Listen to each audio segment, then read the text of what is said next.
여러분 오늘도 잘 견디고 계십니까? 김명준의 뉴스파이터입니다. 이제는 배구다. 대한민국 연예인 배구단이 일본 연예인 배구단과 국가 대항전을 갖습니다. 사실이야? 진짜야? 네, 진짜입니다. 한국 스타들의 배구 전쟁을 이끌 한국 배구 레전드는 대체 누구이며 스파이크 워에 참여하는 대한민국 연예인들은 또 누굴까요? 놀라지 마십시오. 잠시 후에 이 자리에 출연합니다. 11월 28일 금요일 김명준의 뉴스파이터 60초 후에 달려보겠습니다. 달려봅니다. 달려봅니다. 스파이크로 달려봅니다. 달려봅니다. 달려봅니다.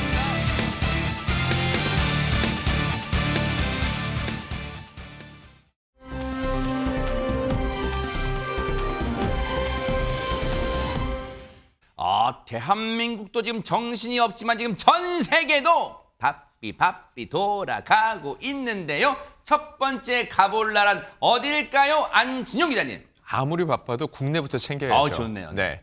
자, 선남 선녀 커플의 결혼식이 한 달 앞으로 다가왔습니다. 바로 배우 김우빈, 신민아 씨인데요. 와. 자, 10년 열애 끝에 결혼을 꼴인하게 됐기 때문에 굉장히 많은 축하 인사를 받고 있는데 그랬죠. 이 와중에 청첩장이 공개가 돼 또 화제를 모으고 있습니다. 그래요? 신민아 씨의 스타일리스트가 SNS에 공개를 했는데 자, 그 사진을 보면 정말 흐뭇해집니다. 어머나. 지금 보시는 저 화면인데 김우빈, 신민아의 결혼식에 초대합니다. 함께해 주세요라고 적혀 있고요. 무엇보다 저 그림이 인상적이죠. 화려하지도 않고 신랑 신부의 사진이 아닌 캐릭터가 그려진 모습인데 오른쪽 아래가 정말 중요합니다.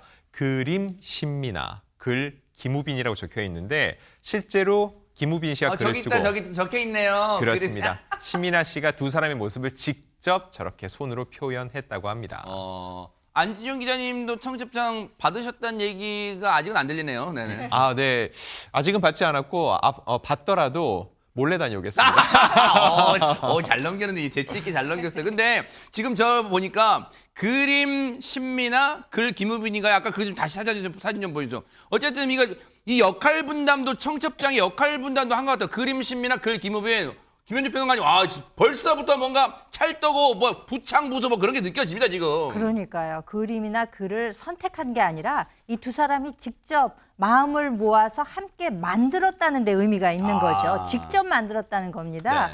김우빈 씨는 이 청첩장 글귀에 김우빈, 신민아의 결혼식에 초대합니다. 함께 해주세요. 이렇게 아주 정겨운, 그렇지만 아주 간략하면서도 센스 있는 그런 문구를 담았고요. 그러니까요. 신민아 씨는 그림을 맡아서 그렸는데 네. 그 손으로 직접 그 캐릭터를 완성해서 그림을 완성시켰는데 그 단순한 선으로 되어 있는 그림이긴 하지만 담겨 있을 내용은 다 담겨 있습니다. 지금 보시다시피 신부의 경우에는 티아라, 드레스, 귀걸이까지 다 표현이 돼 있고요. 어머나. 신랑의 경우에는 보타이 그리고 머리를 잘 봐주세요. 머리를 한쪽으로 샥 넘겼습니다.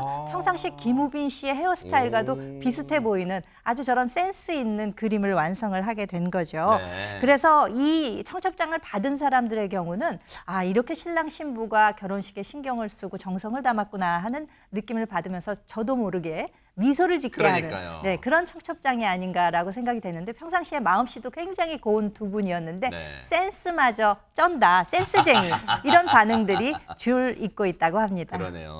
이제 다음 달 결혼이니까 얼마 안 남았으니까 아마 준비하느라 정말 정신 없으실 텐데 준비 착착착착 진행 잘 하시고 멋진 또 결혼 하시길 또 기대할게요. 미리미리 축하드립니다.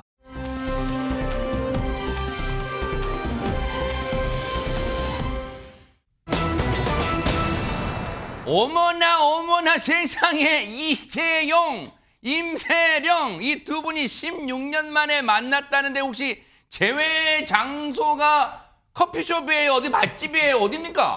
아주 특별한 곳이었습니다. 이재용 삼성전자 회장 그리고 임세령 대상그룹 부회장이 이렇게 공식 석상에서 다시 만난 건 무려 2009년 이후 16년 만인데 네. 그것은 바로 해군 소위로 임관한 장남 이지호 씨의 임관식이었습니다. 자, 또 이곳에는 오늘 특별한 분들이 또 함께했는데 홍라이 전 삼성미술관 리움 관장, 고모인 이서연 삼성물산 사장도 참석했고요. 우와. 이모 임상민 부사장 등 외가 식구들까지 친인척이 그야말로 총출동에 눈길을 끌었습니다. 와. 이지호 씨는 28일 오후 해군사관학교에서 열린 학사사관 후보생 139기 임관식에서 기수 대표로 제병 지휘까지 했는데요. 야, 이거 따끈따끈한 오늘 영상이라는 거잖아요. 이게 네, 지금. 맞습니다. 네. 그 오늘 현장의 영상을 그대로 보여드리고 있습니다. 네.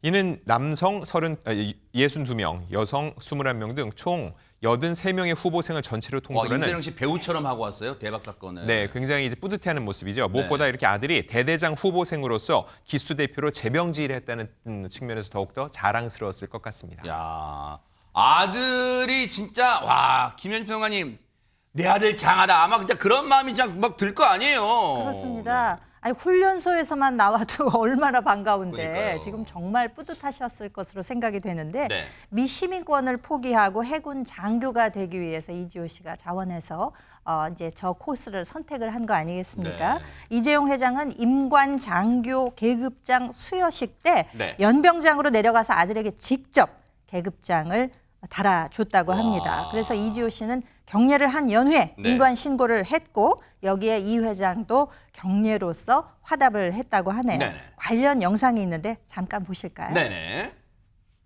잡으시죠. 떼드시면 됩니다. 요거를 같이 잡으시죠. 예. 하나, 둘, 셋.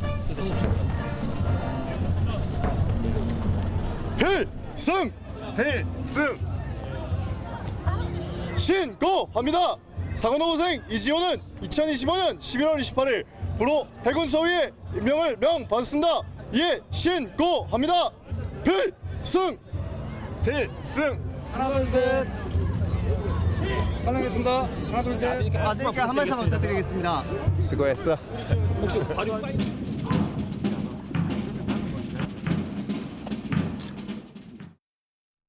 그러네요. 이재용 회장이 한마디만 해달라는 언론의 부탁에 진짜 한마디만 했네요. 수고했어. 네, 진짜 한마디만 했어요. 그런데 지금 오늘 방금 들어온 소식에 따르면, 속보에 따르면 최진봉 교수님이 이지호 소위의 선배라는 말이 있던데 그렇습니다. 사실입니까? 사실입니다. 어허. 제가 지금 이지호 소위가 지금 139기잖아요. 네. 해군 소위로 임관한 게. 해군사관 후보생. 예, 네. 근데 해군사관 후보생으로 제가 기수로 한 81기입니다. 그럼 얼마, 뭐 할아버지 뻘이에요? 58기수 후배죠. 할아버지 뻘이죠. 와, 그렇게 따지면 대박 사건. 제가 89년도에 훈련을 받고 임관을 했는데 네. 그때도 동일하게 저희 그때는요 계급장을 여기에 달았어요. 오. 그러니까 해군은 원래는 여기에 계급장을 달지 않고 손목에 계급장을 손에. 합니다. 근데 그 당시에는 계급장을 여기에 달게 돼 있었는데 저도 부모님 오셔서 제 어깨에 계급장을 달아줬었어요. 그때 우셨어요? 뭐 울진 않았는데 네. 긴장해가지고 그때는 아하. 기압이 들어가지고 근데 오늘도 똑같이 이재용 회장이 거기다 이제 계급장을 손목에 달아주잖아요. 네. 그게 전통이고요. 실제로 이제 저 14주간 교육을 받습니다. 아하. 14주간 교육을 받고 이제 기초 군사 훈련이죠. 훈련이 끝나고 나면 3박 4일 동안 휴가를 가고요. 그리고 나 다시 후반기 교육을 받습니다. 아하. 지금 이지호 소위 같은 경우는 통역장교로 근무를 하기 때문에 기본적으로는 이제 교육사에 와서 행정학교라고 하는 곳인데 그곳에서 이제 1차적으로 훈련받고 네. 그리고 해군 통역 장교들은 이천에 있는 네. 그 통역 장교들 훈련하는 곳이 있습니다. 그러니까 아하. 통역 관련된 후반기 교육을 받는 거죠. 그러니까 군인으로서 기본적인 소양을 이번에 이제 마쳤고 네. 계급으로 소위를 달고 임관을 하게 되면 통역 전문가로서 훈련을 후반기에 받고요. 아하. 그리고 부대에 배치되는 그런 절차를 밟을 거라고 생각합니다. 근데 뭐 네. 재벌들 중에 최민정 소위 기억나시죠? 네네네. 이미 전역을 했는데 최태원 회장 딸. 그렇습니다. 네. 거기도 해군사관 후보생. 아, 같아요? 예, 이지호 지금 소위보다 선배고요. 저보다 네. 또 후배인 거죠. 어허. 그러니까 재벌 자제들이 다 해군 사관 후보생인데 저는 재벌 자제는 아니고요. 줄여서 영어로 OCS라고 불러요. 네네. Officer Candidate School 이렇게 아하. 불러서 OCS 몇 기 이렇게 네. 부르는데 저보다 후배고 제가 이제 선배가 되는 거죠. 그래요. TMI 감사드리고 어쨌든 이 질문을 최진봉 교수님께 안 드렸으면 어쩔 뻔했을까 네. 그런 생각해 보고요. 앞으로 또 멋진 이 대한민국 해군 장교로서 공부 잘 해주시기를 뉴스파이트도 응원해 보도록 하겠습니다.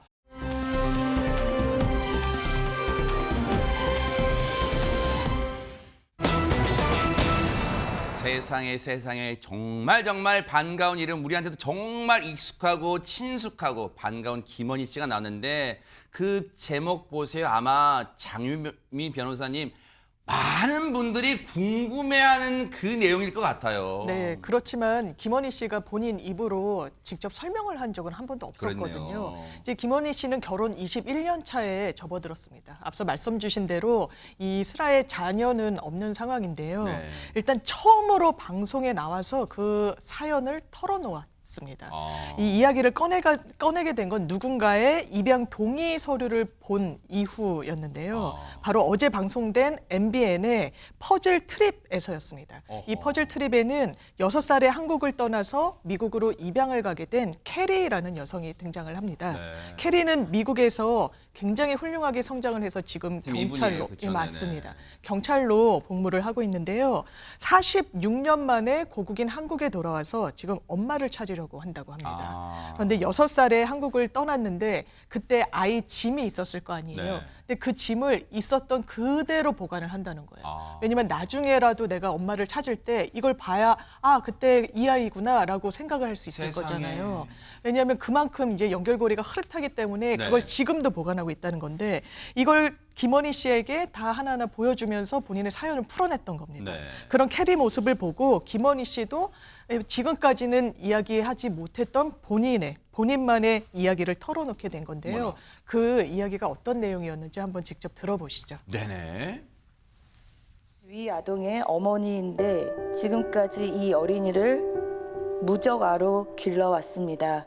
그러나 이 어린이의 장래 행복을 위하여 귀하의 주선으로 외국인 가정에 입양 이민되어 가는 것을 승낙합니다. 아 이거 쓰셨을 때 얼마나 가슴이 부셨어요. Is this the first time you've ever seen an adoptee's paperwork? 네, 저는 처음 봤어요. 이런데 관심이 또 많아서 What drew you to wanting to learn or even think about the adoptee from Korea? 좀 뭐 여러 저의 뭐 꿈이라 그럴까 비전이라고 말해야 되나 비전이 생겼어요. 어느 날 15년 전에 그 보육원을 이렇게 시설을 운영하는 게 이제 제 비전이 되어서 잠깐만. 지금 시청자분들도 어머 세상에 이런 생각을 하고 있었던 거야 김원희 씨가 그럴 것 같아요. 안진용 기자님. 자, 15년 전부터 보육원을 운영하는 게 꿈이었다. 이게 꿈은 꾸는 게 아니라 이루는 거라고 하지만 사실 김원희 씨는 너무 조심스러웠던 것 같아요. 왜냐하면 이 꿈이 과연 이루어질지 본인이 자신이 없었던 거죠. 세상에. 그래서 가장 가까운 사람들에게도 말하지 못했던 꿈이라고 하는데 그동안 꾸준히 봉사활동을 하면서 이 입양이라는 거에 자신도 모르게 점점 마음이 쓰이고 있는 자신을 발견했다는 겁니다. 네. 자, 그런데 이게 김원희 씨의 꿈이잖아요. 하지만 이 혼자서는 하기 힘들죠. 남편은 과연 어떤 생각을 하고 있는지도 중요한데 과연 두 사람은 이에 대해서 어떤 생각을 하고 있는지 한번 들어보시죠. 네네. 남편하고 20대 때 서로 결혼하기 전에 상의를 했어요. 우리는 아기를 낳지 말고 입양을 하자. 그러니까 남편도 그 선뜻 동의를 했거든요. 근데 결혼을 막상 해보고 또 아이들 또 이렇게 돌봐주는 일도 조금 제가 했었거든요. 그런 일을 하면서 뭐 입양하는 것도 좋지만 차라리 그 아이들을 이렇게 내가 시설을 만들어서 여러 아이들을 돌보고 싶다는 마음이 그때 막 너무 크게 드는 거예요. 들으면 들을수록 놀라워요. 최진문 교수님. 네. 김원희 씨 본인도 결혼 전에 이 결혼 상대인 남편한테 우리는 결혼하면 아이 낳지 말고 입양하자. 물론요. 100번 양보해서 김원희 씨는 그런 생각을 갖고 있으니까 얘기를 꺼낼 수 있다고는 하지만 그걸 선뜻 받아들이고 동의해준 남편분은 정말 더 대단하네요. 더 대단한 거죠. 근데 김효리 씨의 말씀을 들으면 제가 이제 예전에 미국에 있을 때 경험을 한 가지만 말씀을 드리면 네네네. 짧게 제가 미네소타 대학에서 유학을 할 때 미네소타에 한국 입양아들이 한 10,000명 정도 와 있어요. 근데 그때 한 분이 이제 미네소타 대학에 학생으로 왔고 저는 박사과정이었고 그 학생은 일반 대학생이었는데 만나서 서로 저는 한국말을 가르쳐주고 그 학생은 저한테 영어를 가르쳐주면서 텐덤 파트너를 했는데 그 학생이 집에 있는 걸 가져왔어요. 근데요. 지금 그대로요. 저 김현우 씨가 아까 만났던 그분. 아, 캐리분이 했던 거, 네. 그걸 한국말로 쓰여져 있는 입양할 때 어떤 서류를 그대로 가져왔죠. 그대로? 근데 이거를 아이가 갖고 있었던 게 아니에요. 그 입양한 미국의 가정의 부모가 그걸 보관하고 있다가 아이가 크니까 그걸 줬다는 거예요. 세상에. 너의 아버지 엄마는 이런 분이다라고 한글로 돼 있는 저런 거였어요. 저런 식으로 세상에. 그래서 저한테 그걸 가져왔는데 거기 보니까 입양 기관 이름이 다 적혀 있어요. 어머나. 그래서 제가 한국에 있는 입양기관에 연락해서 그 실제 친모와 친부를 찾아준 적이 있어요. 부산에 그때 살고 있었는데 그래서 한국에 들어와서 부산에 있는 부모와 상봉도 하고 울면서 그런 모습도 제가 봤는데 네. 이게 저는 중요하다고 생각해요. 그러니까 어떤 아이를 입양했더라도 그 아이의 뿌리를 잊어버리지 않도록 맞아요. 보관해주고 있는 거잖아요. 그렇죠, 네. 그게 너무 중요한데 그래서 김원희 씨도 그런 마음을 갖고 있는 것 같아요. 입양해서 외국으로 가는 아이들도 있지만 네. 내가 그 아이들을 키워서 이 땅에서 나중에 커서라도 부모님을 만날 수 있는 기회를 제공해 주는 게 필요하다고 생각하고 네. 그래서 한 아이를 입양하는 것보다 여러 아이를 안정적으로 지낼 수 있는 공간을 만들고 싶다는 마음이 점점점 커졌다고 그래요. 그런 생각 갖기 쉽지 쉽지 않을 않죠. 텐데. 그것도 남편이 그걸 동의해 준다는 건 대단히 큰 저는 결심이라는 천사 생각이 같은 분들이다, 들고요. 부부가 진짜. 그런데 이런 관심에는 가족들의 도움도 있었다고 그럽니다. 김원희 씨의 네 자매가 모두 보육 관련 자격증을 가지고 있어요. 아, 형제가 네 자매예요? 네 자매인데요. 어린이집 자격증이 있고요. 보육교사 자격증이 있고요. 사회복지사 자격증이 있어요. 그러다 보니까 자연스럽게 같은 길을 걸을 수 있는 여건이 마련되게 된 것이죠. 야, 아니 근데 이것도 놀라워요. 어떻게 네 자매가 뭐 네 자매 중에 한두 번 정도 뜻을 같이 한다면 모르는데 네 자매가 모두 언니 나 그거 같이 해. 뭐 이렇게 뜻을 같이 할 수가 있어요, 진짜. 그렇죠. 김원희 씨가 네 자매 중에 둘째입니다. 역시도 사회복지사 자격증을 가지고 있는데 여기에는 좀 뒷이야기라고 할까요? 가정 내에 이야기가 숨은 스토리가 있었습니다. 실제로는 사녀가 아니라 일남사녀였다고 해요. 막내로 그러니까 남동생이 하나 있었던 거죠. 그러니까 예전에는 뭐 딸 여러 명 낳고 막내로 아들을 낳으시는 가정들이 꽤 있었지 그렇죠, 않습니까? 네. 일남사녀 중 막내인 이 남동생이 그런데 30년이 넘는 오랜 기간 동안 뇌전증을 알아왔다고 합니다. 어머나. 정말 그 귀한 각별한 동생이었던 그 남동생이 5살 때 교통사고가 났었는데 택시와 부딪히면서 2m 정도 높이에서 떨어지면서 그때 아무래도 그 뭐 뇌 손상이 왔는지 뇌전증을 앓기 아이고, 시작했다고 세상에. 합니다. 그런데 시간이 지나면서 가면 갈수록 이 병세가 좋아지는 게 아니라 좀 깊어졌던 모양이에요. 네. 그러다 보니까 알 수 없는 통증에도 시달리게 되고 네. 그러다가 이제 드러눕게 되는 그러니까 흔히 얘기하는 와병 상태에 이르게 됐던 것입니다. 네. 그러니까 온 가족이 매달려서 그 남동생을 돌보는데 전력을 다했던 것으로 보입니다. 네. 그러니까 이제 김원희 씨의 언니, 큰언니의 경우에는 음식을 잘한다 그래요. 그러니까 맛있는 음식, 요리를 하는 것으로서 그 가족 내에서의 역할을 하고 또 두 여동생은 부모님의 수족이 돼주다시피 하면서 일을 했고 또 김원희 씨의 경우에는 좀 바빴잖아요. 그러니까 틈틈이 시간 날 때마다 가서 세상에. 남동생 목욕도 시켜주고 이렇게 가족들이 기쁜 마음으로 온 가족이 하나가 돼서 그렇게 버티다 보니까 견디는 시간들이 오늘에 이르게 됐다는 것입니다. 네. 이렇게 남동생의 특별한 사연이 있다 보니까 정말 어려움을 겪는 사람들을 그냥 지나치지를 못하게 됐었다고 해요. 네. 그러면서 아까 이야기가 됐던 보육원을 운영하겠다는 꿈도 가슴속에 크게 키워왔던 것 같습니다. 그래요. 정말 이 현생에 지금 이 세상에 천사분이 있다는 걸 우리가 또 알게 됐어요. 정말 김원희 씨와 남편분 정말 천사의 마음을 지녔고요. 김원희 씨가 바라는 그 꿈 정말 꼭 이루어지길 뉴스파이트가 진심으로 두 손 모아 기원해 보도록 하겠습니다. 멋졌습니다.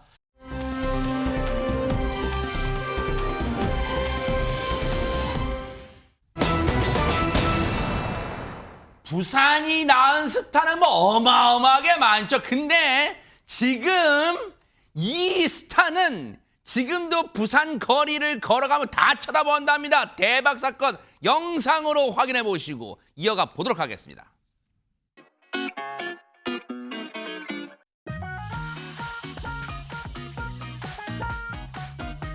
영배야, 할머니 왔네. 어휴, 신기해. 특종이네, 특종. 야, 미스터 팝했네. 처음 봤어. 되게 예쁘게 생겼어. 먹는 손자로 잘 키웠어. 야는 지가 사람인 줄 알아.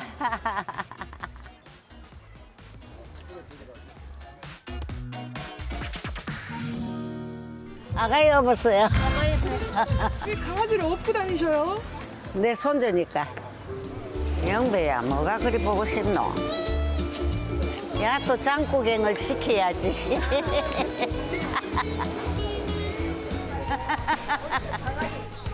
아이고 손주 업은 줄 알고 봤는데 이거 강아지네. 신기하네요 진짜. 아, 기분 좋지. 내 강아지 예쁘다 하니까네 기분 좋지. 보고 입이 떡 벌어지신 분 많으실 거예요. 뭐 손주인 줄 알았는데, 손자나 손녀인 줄 알았는데 지금 최진봉 교수님 네.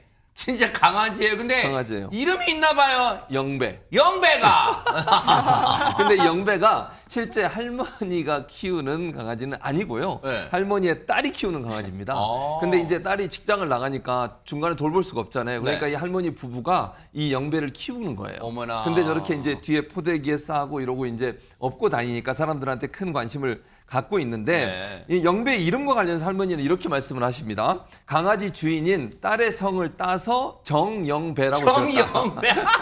그러니까 할아버지 이름이 정신 것 같아요. 아. 개가 아니고 사람이라고 생각한다. 정영배, 우리 집 26대 손이다. 그렇게 아이고. 주장을 하고 계십니다. 아니 근데 진정한 이제 반려견을 요즘은 다 가족이라고 어느 또 요즘 광고 보니까 반려견한테 막내야 그러더라고요. 정말로 사람처럼 이제 대우해주는 세상이 됐는데 26대 손이래요. 근데 장유미 변호사님 그러면 처음부터 저렇게 애지중지 막 아끼고 막 사랑이 막 이 방울방울 피어났나요? 아닙니다. 업고 다니시는 걸 보면 진짜 처음부터 애정하셨나 보다 이렇게 생각하는데 처음엔 질색팔색했다는 거예요. 왜요?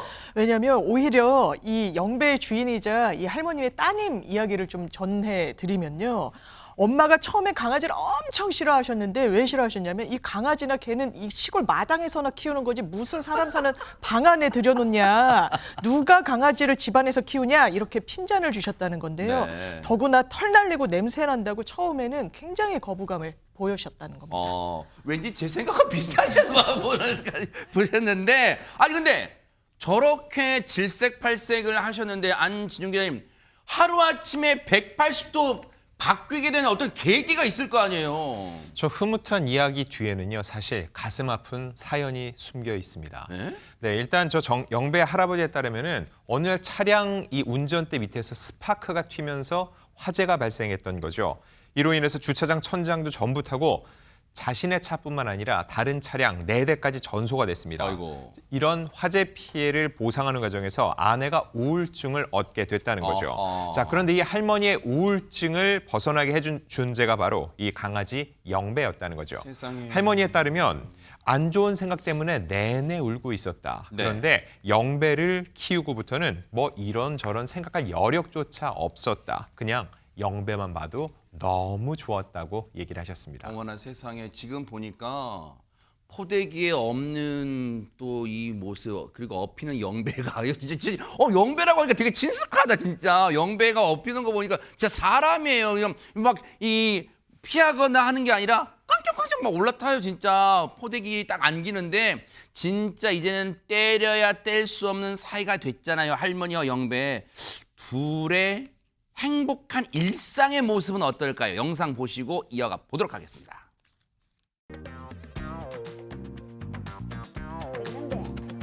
할머니 어부바하고 놀러 가자고. 그래 알았어. 얻고 어부바 할게. 덩어리 와. 아이고. 손 올려.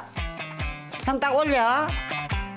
지효가 3개월 지나가는 그때부터는 이제 업어준다 그랬나니 그때부터 이 질이 들어가고 업히기 시작했지. 선업은 업어줬더만은 그때부터 어부박 하면 딱 알고 배반의 등에 올라붙는 기라.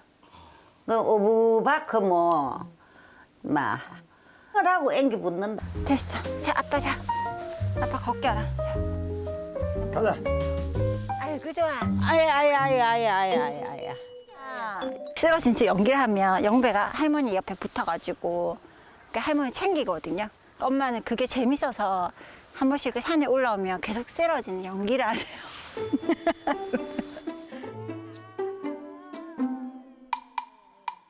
할머니. 엄마 영배도 아예 틀어놓았다.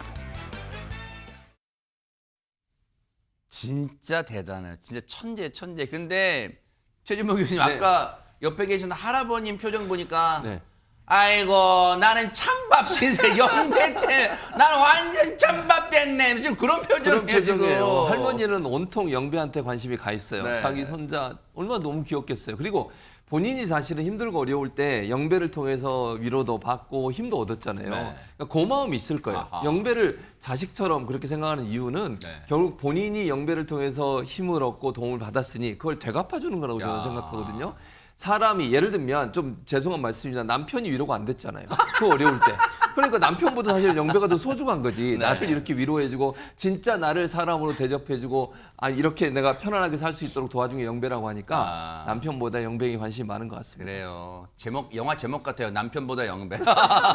정말로 영배 덕분에 다시 삶의 희망과 에너지를 얻게 된 할머님, 그리고 정말로 영배와 함께 앞으로도 행복한 모습 저희들한테 계속 보내주시길 또 응원해 보도록 하겠습니다. 아주 행복했습니다.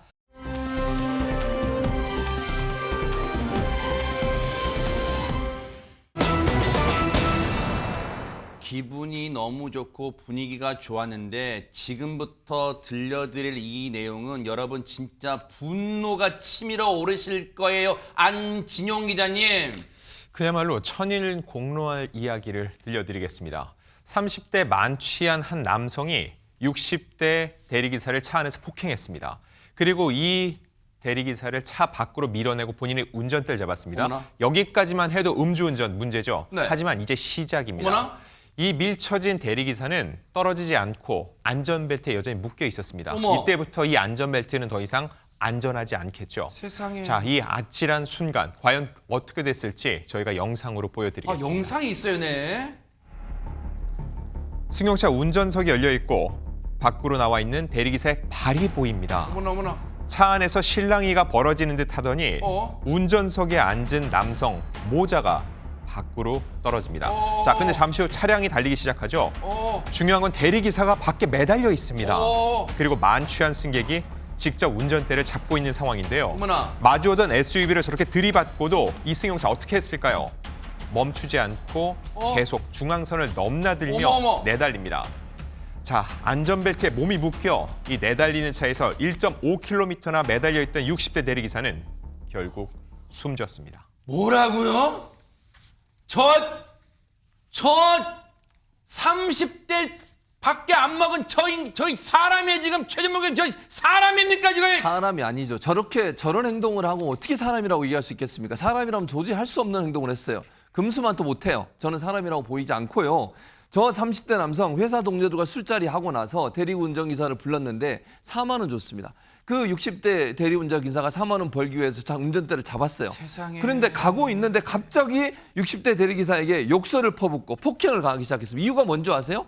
이게 턱이 있잖아요. 네. 턱이 이제 조금 조심해서 넘어가더라도 덜컥 할 수 있잖아요. 방귀턱 넘으면 다 덜컥하잖아요. 그렇죠. 근데 자기가 자고 있는데 깨웠다고. 그게 이유였어요. 그리고 좋아요. 그래서 화가 났다고 하면 얘기하면 끝나야 되는 거 아닙니까? 와서 폭행을 하고 저 대리기사를 밖으로 밀어낸 거예요. 근데 세상에. 안전벨트를 차고 있는 상태에서 밀리다 보니까 벨트에 끼어 있는 상태였어요. 어머. 그런데 술 취해가지고 운전을 하기 시작하는 겁니다. 세상에. 그리고 나서 그 1.5km를 저렇게 아까 보신 것처럼 얼마나 힘들겠어요. 아니 저기 도로에 사람이 그렇게 진짜? 끌려갔어요. 그래서 결국 의식이 없는 상태로 머리를 다쳐서 병원으로 이송이 됐지만 안타깝게도 숨지고 말았습니다. 세상에 보고도 진짜 저희가 지금 억장이 무너지고 지금 피가 거꾸로 솟을 지경인데 유족분들의 마음은 대체 어떨까요? 어떤 상황일까요? 세상에 들어보시고 이어가 보도록 하겠습니다. 블랙박스 음성상에 갑자기 저희 아버지 비명으로 시작하고요. 폭행을 하자 저희 아버지가 바로 정찰을 하시고 아마 신고를 하려고 그랬거나 그런 조치를 취하시려고 그랬던 것 같아요. 욕설과 폭행을 계속하면서 가해자가 저희 아버지를 밖으로 밀어낸 거고요. 두개골 자체가 훼손이 됐고 차지골절, 심각한 뇌 손상으로 인해서 이송됐을 때부터 코마 상태셨고요. 유족들은 진짜 억장이 무너질 것 같습니다. 세상에 김현주 평론가님. 어떻게 이런 일이 있을 수 있을까라는 생각이 드네요. 이 피해를 입어서 목숨을 잃게 된 60대 남성의 경우에는 10년 전부터 대리운전을 해오면서 두 자녀의 뒷바라지를 해오신 정말 평범한 우리 주변에 있는 이웃과 같은 그런 분이었습니다. 그중에서 이 아들이 그 사고 전날 기억하는 아버지 모습이 이제 마지막 모습이 되고 말았는데요. 네. 그 당일에 이런 얘기를 하셨다 그래요. 아들 그 자켓을 이렇게 들어 보이면서 내가 경조사 갈 때 네 옷 좀 빌려 입어도 되겠니? 라고 얘기를 하니까 아 그럼 그렇게 하세요. 다녀오세요. 라고 얘기를 했던 그 대화가 마지막 인사가 될 줄 그 누가 상상이나 했겠습니까? 정말 이 목숨을 잃는 피해를 입은 이 유족들은 블랙박스를 이렇게 살펴보니까 아버지의 경우는 정속 주행하고 신호 준수하고 정말 모든 것을 탁 법대로 살아온 아주 그 바른 생활을 하시던 그런 분이었는데 이분이 어떻게 이런 피해를 입게 됐는가 정말 기가 막힐 노릇이 아닐 수가 없습니다. 피가 거꾸로 솟는 것 같다는 표현이 뭐 그 이상으로도 표현할 수 없을 것 같고요. 이 블랙박스 영상을 보자니까 뭐 너무 잔인하고 참혹하고 해서 아, 정말 얼마나 그 고인이 무서우셨을까를 생각하면서 한탄을 이어가기도 했습니다. 저 사람 같지도 않은 인간, 그러면 저렇게 이 대리기사분을 숨지게 만들고 현장에서 내뺀 다음에 지금도 못 잡은 거예요? 저 인간 같지도 않은 인간을요? 장윤 변호사님. 처음에 신고를 받고 출동한 경찰이 도로에 갔을 때는요. 이 남성 도망을 간 상황이었습니다. 현장을 이탈한 상태였고요. 그 자리에는 그 피해를 입은 대리기사분만 좀 위험한 상태로 이렇게 방치가 된 상태였었는데요. 경찰이 바로 CCTV를 확보해서 확인 작업에 나섰습니다. 그래서 CCTV를 확보해 봤더니 운전석 문이 열린 채로 차가 빠른 속도로 달려나가는 장면을 확보를 했고요. 바로 30대 운전자를 직후에 현행범으로 체포하게 됐습니다.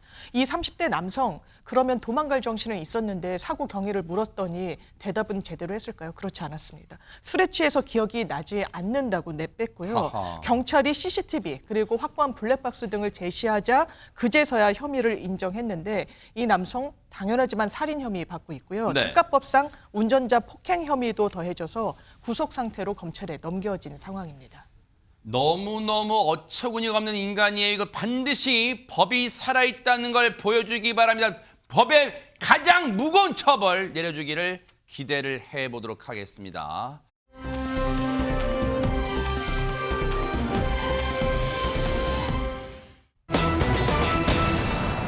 저희가 어제 전해드렸던 충북 청주에서 실종됐던 여성의 차량은 발견됐는데 여성은 안에 없어서 뭔가 미스터리한 사건이라 했는데 결국 세상에 이런 결과가 나왔습니다. 세상에 안진용 기자님.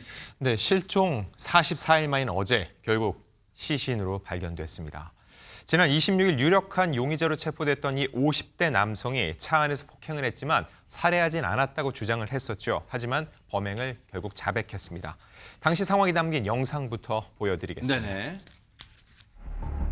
늦은 밤 차 한 대가 호수로 향하는 좁은 길을 따라 내려갑니다.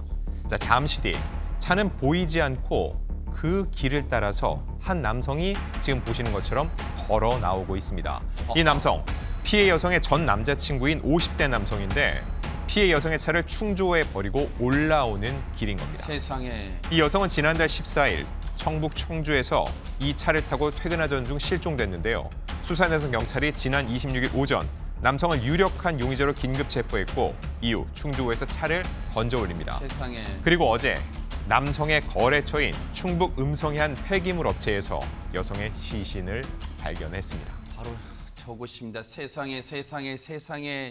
최지명 교수님 그래놓고 폭행을 했지만 살인은 안 했다. 어떻게 그런 뻔뻔한 거짓말을 할 수 있는 게 이 사람이 진짜. 그러니까요. 어떻게 자기가 사람을 죽여놓고 저런 행동을 하는지 납득이 안 됩니다. 그래서 말씀하신 것처럼 그렇게 경찰에서 진술을 했다가 경찰의 추궁이 계속되다 보니까 모든 범행을 자백을 했고요. 네. 시신 유기장도 털어놨는데 남성은 전 여자친구인 피해 여성이 다른 남성을 만난다는 사실을 알게 되자 격분해서 흉기를 수차례 휘둘러 살인을 했다고 합니다. 이게 세상에. 살인의 이유가 되는지 도저히 납득이 안 되는 것이고요. 네. 남성은 피해 여성의 시신을 거래처인 한 폐기물 업체에 유기했다라고 은닉했다라고 실토를 해서 범행 자체를 인정을 했습니다. 아니 그럼 장윤미 변호사님, 이 몹쓸 인간이 여성의 차량을 유기, 즉 버린 충주 그 장소와 시신을 유기한 장소가 왜 다른 거예요? 혹시 뭐 범행을 은폐하려는 뭐 그런 의도가 숨은 거예요? 맞습니다. 치밀하게 본인의 범행을 숨기기 위해서 이런 행태를 벌인 건데요.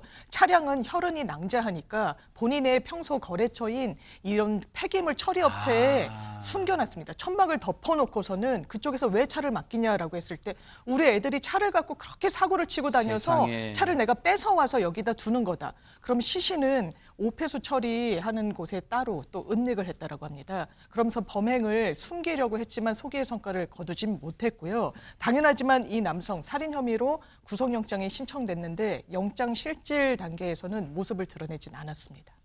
영화 제목이 현실이 됐어요. 정말 우리가 지금 악마를 보고 있습니다. 김현주 평론가님. 그러게 말입니다. 정말 뻔뻔한 모습은 살해 이후에도 이어졌습니다. 살해 이틀 후에 혹시 우리 어머니 만나신 적 없느냐면서 피해자들의 자녀가 찾아왔는데 최근에는 만난 적이 없다면서 세상에. 아주 뻔한 거짓말을 했다는 겁니다. 세상에. 그리고 이후에 피해자 어머니가 또 전화를 하셨다는 겁니다. 혹시 당신이 우리 아이 해친 거 아니냐? 이렇게 얘기를 했더니 바쁘다면서 전화를 끊었다고 합니다. 또 오히려 피해자 지인한테 전화를 해서 네. 실종이 됐다고 하는데 요즘에 본 적이 없냐고 이렇게 되묻기도 했다는 것입니다. 경찰은 이 사람에 대해서 사이코패스 진단 검사를 실시할 방침이라고 합니다. 저 몹쓸 인간, 악마 같은 인간이라는 표현도 부족해요. 저 인간한테 법이 내릴 수 있는 최고로 무거운 형량 내려주기를 기대를 해보도록 하겠습니다.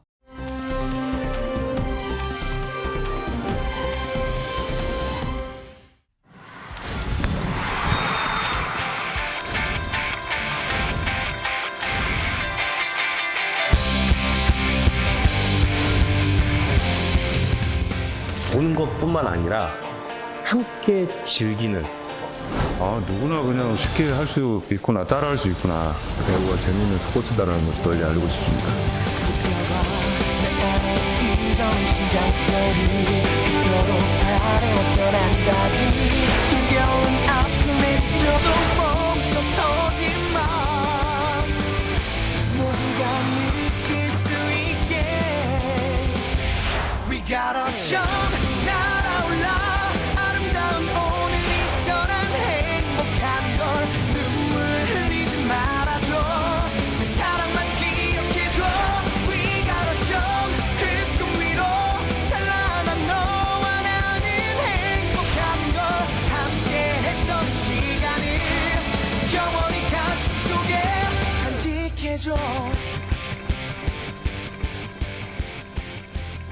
배구는 태어나서 처음인 것 같은데 재밌어요. 솔직히 전 배구를 정말 좋아하고 배우 너무 재밌고 좋아요. 한번 도전해보고 싶은 마음은 있어요.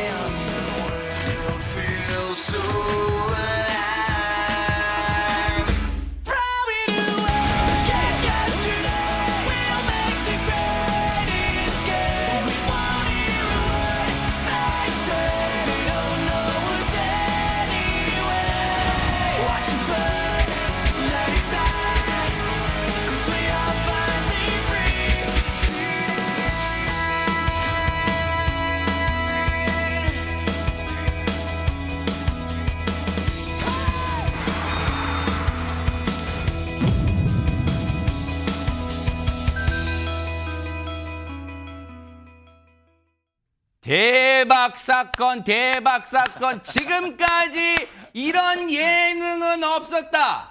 식빵 언니가 나왔던 그 예능은 잊어라. 이제 MBN이 배구 예능이 뭔가를 보여주겠다. 바로 MBN이 야심차게 준비한 스포츠 예능 스파이크 워가 바로 내일 모레 밤 9시 30분 여러분을 찾아가는데요. 그 주인공들과 오늘 함께 합니다. 세 분 모셨습니다. 어서 오세요. 네, 안녕하세요. 반갑습니다. 반갑습니다.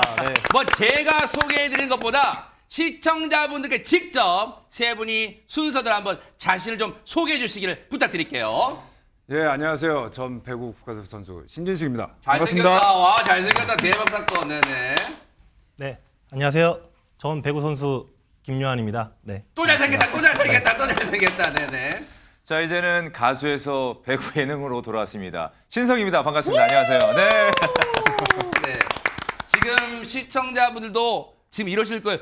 무슨 뭐 눈호강이야 눈호강 막 그러실 것 같은데 지금 세 분이 오늘 이 모레 MBN 스파이크워라는 배구 예능의 주역들이신데 근데 세 분을 직접 뵙게 되니까 영광인데 신진식 그 감독님이라고 해야 되잖아요. 네, 그 스파이크워에서는 네. 그동안 이제 근황을 아신 분들 쭉 이 팔로우 하신 분들 아시겠지만 중간에 고깃집 사장님도 뭐 하셨다는 얘기 있던데 맞아요? 네, 맞습니다. 지금 어머나. 기흥 돈타초에서 고깃집을 하고 있습니다, 지금. 직접 고기도 써신 거예요, 그러면? 예, 제가 작업도 합니다. 작업! 전문 용어 나왔는데 네. 작업도 한다. 네. 고깃집을 하시다. 그럼 또 많은 분들이 어머 감독이 신진식 선수 아니세요? 막 그랬을 거 아니에요.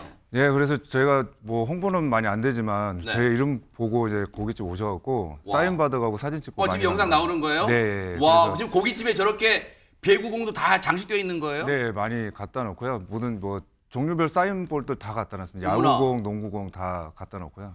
그러면 영업하시다가 손님들이 사인 좀 해주세요. 그러면 고기 썰다 사인하고 고기 썰다 사인하고 그러는 거 아니에요? 아니요, 고기는 미리 다 준비해놓고요. 네, 준비해놓고 이제 장사할 때는 손님들 이제 사인도 해주고 사진도 찍고 해주죠. 야, 진짜 잘생기신 사장님이 직접 운영하시니까 아마 대박 났을 것 같다는 생각도 드는데 어쨌든 지금 이제 고깃집 사장 하시다가 지금 이 스파이크의 중책을 맡으시고 이제 합류를 하시게 됐어요. 멋지게 좀 기대가 됩니다. 우리 김요한 선수도 이제 스파이크에서는 감독님이 되셨잖아요. 네, 맞습니다. 근데 제가 듣기로는 정선 군의 홍보 대사를 맡고 있다고 들었는데 맞아요? 네, 맞습니다. 어머나. 정성군의 또 홍보 대사를 또 하면서 또 그뿐만 아니라 배구 교실도 열어서 또 하고 있습니다. 배구 교실. 네. 근데 그러면 스파이크워의 촬영지도 정성군이잖아요. 네, 맞습니다. 혹시 이런 거 아니에요? 우리 제작진 스파이크워 제작진한테 정성으로 갑시다. 내가 홍보 대사니까 내가 다 모실게 뭐 그런 거 아니에요? 뭐 그런 면도 없지 않아 있었는데 뭐 정성군에서도 그 배구 교실을 하면서 물신양면으로 이제 또 배구 도시로 또 거듭나기 위해서 물신양면 많은 도움을 또 주고 계십니다. 얘기 나온 김에 그러면 배구 교실 열 수 있는 지역은 뭐 전국에 많이 널렸잖아요. 근데 네, 맞습니다. 정선군의 배구 교실 열었더니 이게 좋더라. 정선군의 뭐 자랑도 한번 해보세요, 그러면. 일단은 정선군 자체가 조금 어느 정도 외진 동네이다 보니까 이런 배구 교실을 이런 게 열 수가 없었던 상황이 좀 많이 있었고요. 네, 그러다 보니까 제가 처음에는 이 홍보대사를 하면서 단순히 각 지역마다 홍보대사가 많이 있지 않습니까? 그렇죠. 근데 보통은 행사 때 한두 번 오고 말고 약간 이렇더라고요. 근데 저는 그런 건 싫고 자주 좀 소통과 호흡을 하고 싶었어요. 네, 그러면서 내가 잘할 수 있는 게 배구인데 배구 교실을 하면 어떨까라고 해서 배구 교실 열게 됐고 세상에. 배구 교실을 열었더니 이 그 국민분들이 너무 좋아해 주세요. 그리고 정말 적극적으로 참여도 해주셨고 그러니까요, 네. 그다음에 이제 매주 와서 또 처음에는 막 사인 받아가고 막 사진 찍고 했는데 지금은 정말 배구에 진심인 도시가 돼가고 있습니다. 그러니까요. 네. 군민분도 그렇고 거기 군에 있던 유소년들이 얼마나 좋아했겠어요. 이런 기회가 없었는데 우리한테 이런 기회가 생겼네. 정말로 호응이 좋았을 것 같고 정말 네. 앞으로도 기대가 되네요. 네. 그리고 스파이크워에 물론 이제 많은 연예인분들 이제 선수로 등장하지만 신성 씨도 일단 가수분 치고는 일단 기럭지가 길잖아요. 네. 혹시 진짜 배구 해보신 거 아니에요? 배구는 사실 제가요. 배구의 배자도 몰랐었습니다. 배구의 배자도. 네, 그래서 제가 처음에 좀 제안을 받았을 때, 네. 과연 내가 잘할 수 있을까? 그리고 또 뭔가 좀 두려움이 좀 있었습니다. 왜냐하면 모든 스포츠가 좀 이 부상이 좀 따르기 마련이잖아요. 그쵸. 그래서 모르는 상태에서 시작을 하게 됐는데, 뭐랄까. 노래는 사실 나 혼자만 잘하면 되는 거지만 이 배구는 나 혼자 잘한다고 해서 되는 맞아요. 스포츠가 아니거든요. 그래서 팀워크를 이뤄가지고 그 안에서 뭐 훈련도 거치기도 하고 또 그 안에서 뒤에서 리시브를 받아주고 또 이제 토스를 올려주고 되게 전문 용어 많이 하신다. 좀 많이 배웠습니다. 근데 거기서 이제 또 스파이크까지 딱 때렸을 때 그게 또 득점으로 딱 들어가잖아요. 네. 와, 짜릿함. 야. 그리고 또 막 흥분도 되고요. 너무 재미있는 스포츠더라고요. 야. 제가 이 배구를 왜 이제 알게 됐을까 좀 후회스럽기도 하고 네. 이제는 그 배구에 대한 두려움이 아니라 네. 이제는 배구의 매력에 푹 빠지게 됐습니다. 야. 네. 아니 진짜 스파이크워 홍보를 제대로 지금 해주고 계신다는 생각도 네네. 들어요. 진짜 뭔가 벌써 재미가 쏠쏠하다는 게 막 느껴지는데 우리 김요한 감독님 얘기 나온 김에 아까 이제 여러 뭐 이 역할도 많이 하셨고 하는데 예능에도 수없이 많이 나오셨잖아요. 많이 나왔습니다. 근데 이번에 네. 이제 장장 6개월간 이제 이 스파이크홀 준비하셨는데 배구 예능은 그동안 다른 예능과 어떤 좀 차이점이 있었어요? 어떻습니까? 아무래도 제가 그 다른 이 스포츠 예능에서 정말 많이 출연을 그랬죠. 또 하면서 경험을 또 했었는데 이 배구 예능이 좀 생겼으면 하는 바람이 있었어요.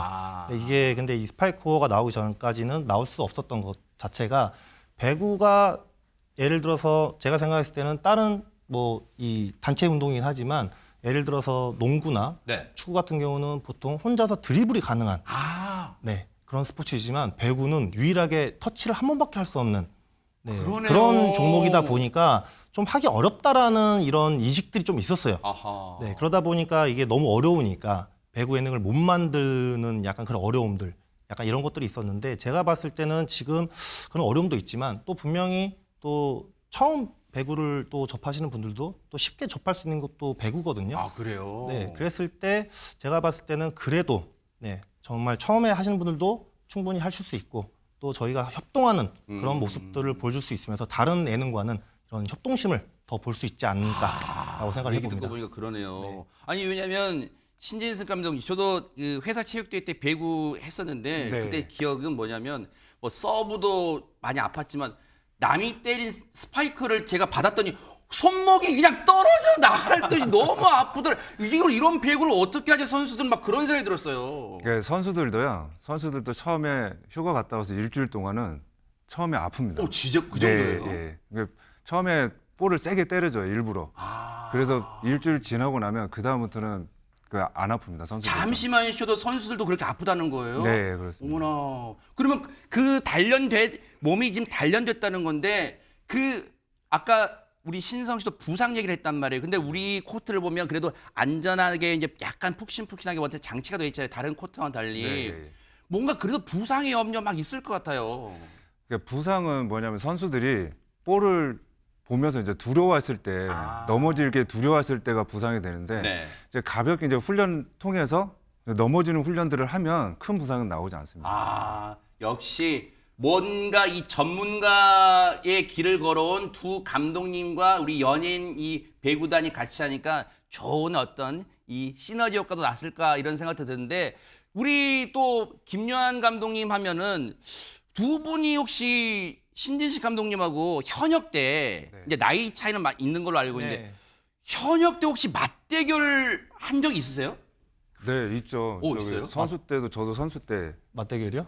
없다고 하는 김요한 감독은 없다고 맞대결이 언제 했죠?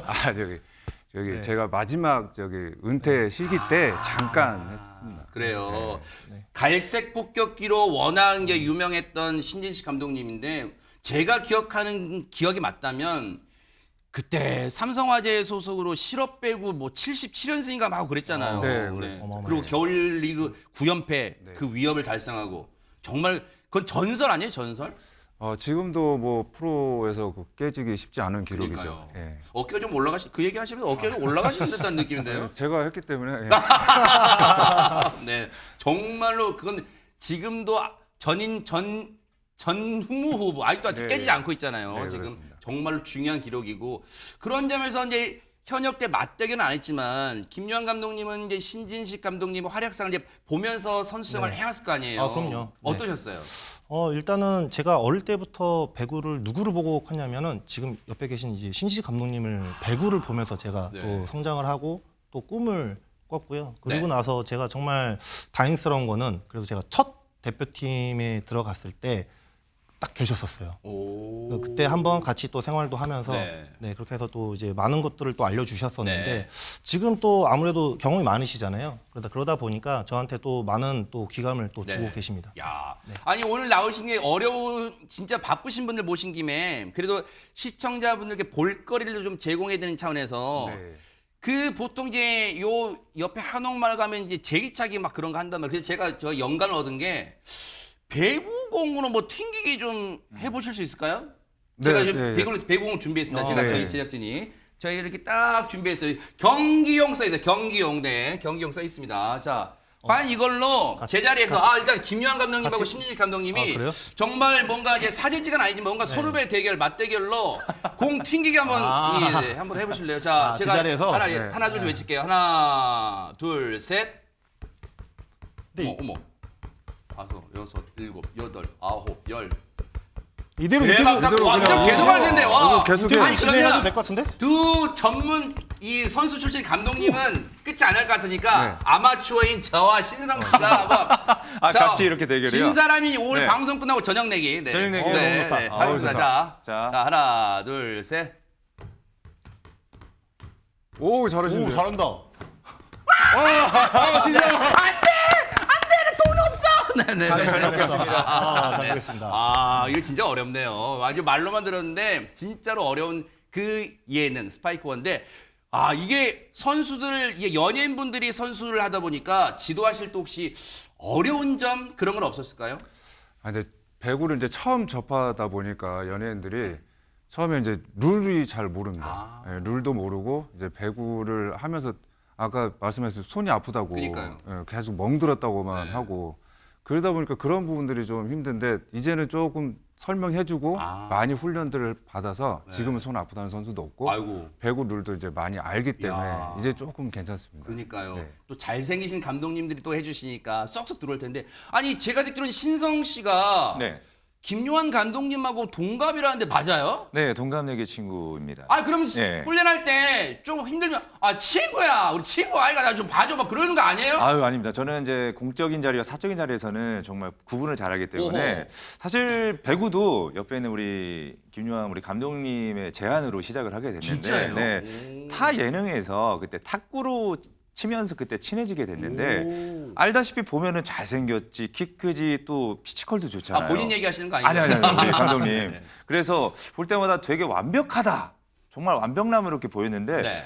이게 사적으로 알고 지내다 보니까 굉장히 귀여운 면이 많아요. 그랬다가 이제 배구를 제안받고 왔을 때 이제는 선수가 아니라 감독님으로 데뷔를 한 거잖아요. 아하. 물론 옆에 우리 신지식 감독도 굉장히 훌륭하시지만 잘생겼어요, 진짜네. 네. 또 팀원들 이 장점을 다 파악을 해가지고 포지션을 잘 정해주고 또 볼 때마다 그 뭐랄까 그 잘할 수 있는 그 매 눈으로 관찰을 하면서 와 그거를 굉장히 잘 다독여주고 이 모습 보면서 정말 감독님다운 면모를 좀 갖췄구나. 그래서 요리를 잘하는 사람 요생남이라고 하잖아요. 배구를 잘하는 섹시한 남자 배생남이라고 배생남. 네, 이렇게 괜찮다. 말씀해주고 싶어요. 네. 네. 뭔가 이 스파이크워 찍으면서 느꼈던 감정을 신성 씨, 가수 씨가 짧게 10초의 뭐 느낌으로 하면 한 소절 해보세요. 노래요? 네. 배구가 끝내줘요. 속이 다 풀리네요. 세상살이 지쳐버린 맘 스파이크워로 날려주세요. 자, 우리 시청자 여러분들 이번 주 일요일입니다. 밤 9시 30분 스파이크워 많은 사랑 부탁드리겠습니다. 자, 네네. 마지막으로 스파이크 화이팅 한번 외쳐볼까요? 네네. 스파이크워 화이팅! 고맙습니다.